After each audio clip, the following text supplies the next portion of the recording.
Hello, everybody. Happy Black History Month.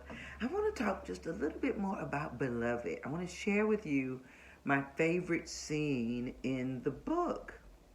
This is a scene where Setha and Paul D are in the kitchen, and Paul D decides to confront Setha about whether or not she actually killed her own child. So prior to this, Setha and her daughter had lived a very isolated life. And so Paul D comes in, and Setha finally decides, I'm going to allow myself, after I think 20 years, to love again. And of course, it is Paul D who she was in enslavement with. And so they are developing, this love affair. And so Paul D has found out that he's in love with a woman now who killed her daughter. And so he goes to he meets up with Setha, and he tells her, I think he actually has the newspaper because it was, at that time, I guess at any time maybe in human history, what she did was such a heinous crime publicly. And so it made the newspaper.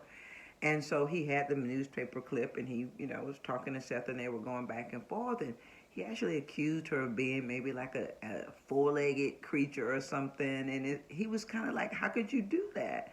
And I love it. Toni Morrison says something like, a forest of trees grew between them. I love it so much. Have you ever just been in a relationship with someone and you love them, and yet you aren't going to be able to reach each other? Because as Setha was saying, look, if you don't already understand why I killed the kid, ain't nothing I can tell you.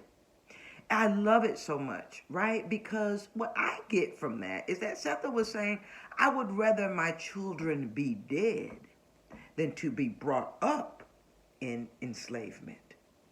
And it's controversial, but it's a beautiful controversy. And it's a beautiful story about the strength and weakness and courage of a single African American woman and her various communities.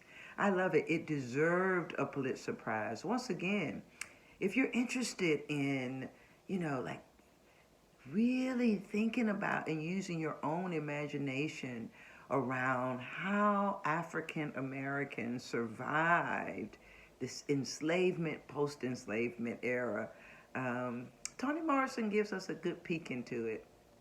Get it on Audible. Enjoy your evening.